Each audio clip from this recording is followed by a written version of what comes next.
Getty and Miller. At least 4 GameStops were refusing to sell the Nintendo Switch on its own without a warranty or game attached, Kotaku has learned. And although GameStop's corporate office says stores shouldn't be doing that and that, after being contacted by Kotaku, they have asked those stores to stop. An employee tells us that stores are incentivized to sell the Switch with add-ons. Yesterday, Kotaku reached out to a dozen GameStops across the country. Most of those stores said they were happy to sell us a Switch on its own. Only one was out of Switches. But 4 GameStops in New York City refused to sell the Switch without a warranty or bundle, raising the price of the $300 console to $350, $360, or even $475 before tax. GameStop was disappointed to hear about the 4 GameStop stores that were misrepresenting our mission of providing customers the best service and products they want when visiting our stores, said GameStop's corporate headquarters in a statement. We appreciate Kotaku bringing this to our attention. These stores have been contacted and this should no longer be an issue, one GameStop employee, speaking anonymously to avoid career repercussions, told Kotaku News editor Jason Schreier that the company is pushing stores to attach games and warranties to all Nintendo Switch sales. It's not necessarily a quote per se, but it is heavily addressed and ranked between stores in districts, said that employee.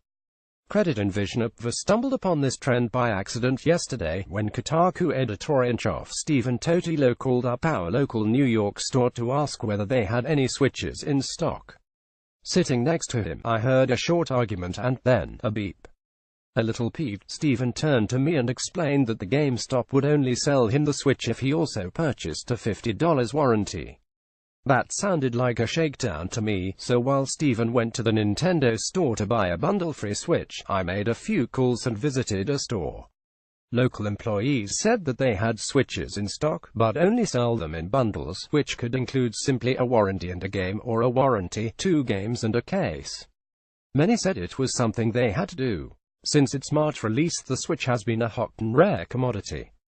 Back in a March earnings conference call, GameStop CEO Tony Bartle noted consumers' demand for the Switch, adding that as soon as we get any in our stores, it's out within hours.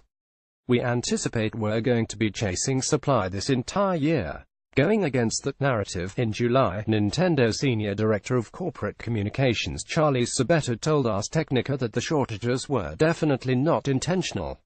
He explained that Nintendo had simply underestimated how much people wanted the Switch. We sold 2.7 million worldwide in that first month, said we're going to have 10 million more by the end of the fiscal year, Sabetta said. Unfortunately, we're in a situation right now where as quick as it's going into retail outlets it's being snapped up. It's a good problem to have, but we're working very hard to try and meet demand. This year has been rough for GameStop, which is struggling to keep up with a video game industry that is increasingly going digital. Earlier this year, a series of Kotaku reports exposed the company's controversial Circle of Life program, which incentivized GameStop employees to sell used games instead of new ones. In August, following its second quarter earnings report, GameStop shares fell hard, with CEO Paul Raines saying that the Nintendo Switch has been a major strength for the retailer this year.